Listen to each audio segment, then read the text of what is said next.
கவி உறவுகளே வாருங்கள், சேதுவின் கவிதைகளை கேளுங்கள். இன்றைய கவிதையானது நமது அன்பில் கரைந்த அழகான இதயம் தினமும் நம்மை ஒரு முறையாவது பார்த்துவிடும். அப்படி அந்த முகம் பார்க்காமல் தவிக்கும் தவிப்பை தான் இந்த கவிதை அழகாக எடுத்துரைக்கிறது. இதோ கவிதை. இன்று முகம் கொடுத்து பேச விரும்பாதவர்கள், இன்று முகம் கொடுத்து பேச விரும்பாதவர்கள், அன்று மூச்சுக்கு ஒரு முறை நம் முகத்தை காண துடித்தவர்கள்.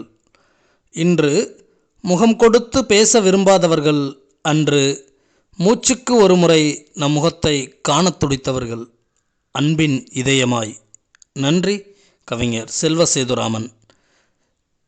என்னுடைய சேனல் பிடிச்சிருந்துன்னா லைக் பண்ணுங்கள், ஷேர் பண்ணுங்கள், சப்ஸ்கிரைப் பண்ணுங்கள்.